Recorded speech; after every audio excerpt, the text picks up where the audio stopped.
Shalom, ici Anne pour All Israel News avec les points de prière.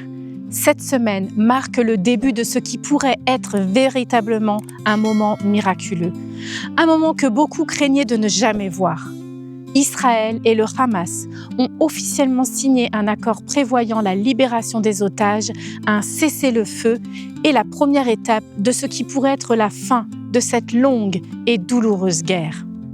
Aux premières heures de jeudi matin, le président américain Donald Trump a annoncé la nouvelle en déclarant « Heureux les artisans de paix ».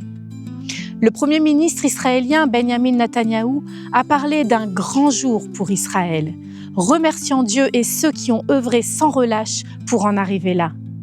Si tout se déroule comme prévu, les otages encore en vie et les corps de ceux qui ne le sont plus pourraient commencer à rentrer chez eux d'ici quelques jours. Dans tout Israël, on ressent un espoir prudent, un soupir collectif de soulagement, mêlé de larmes de joie et de douleur. Des familles se préparent à des retrouvailles longtemps attendues, tandis que d'autres s'apprêtent à accueillir les dépouilles de leurs proches. À Gaza aussi, des civils sont descendus dans la rue, espérant la fin de la peur, de la faim et de la guerre. Alors que les habitants de la région retiennent leur souffle, prions ensemble pour que cette paix fragile tienne.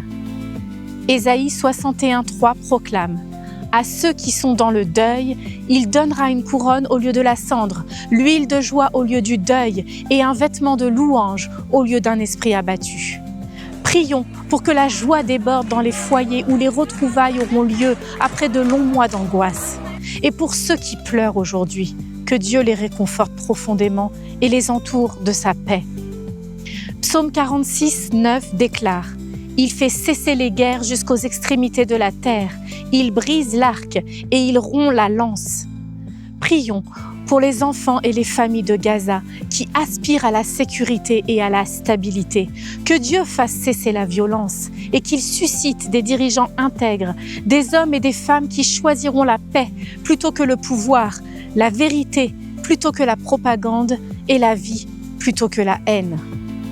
Néhémie 8:17 nous rappelle « Toute l'assemblée de ceux qui étaient revenus de captivité fit des tentes et se réjouit beaucoup. » Il est significatif que cette percée ait lieu pendant Soukhot, la fête des tabernacles, la saison où Israël se souvient de la présence de Dieu au milieu de son peuple dans le désert. Tout comme nos ancêtres ont célébré sa fidélité après la captivité, prions que ce moment marque une nouvelle saison de restauration et de paix. Que Dieu continue à guider les dirigeants d'Israël et ceux des nations concernées avec sagesse, humilité et courage. Et que sa présence demeure richement parmi son peuple alors qu'il reconstruit ce qui a été brisé.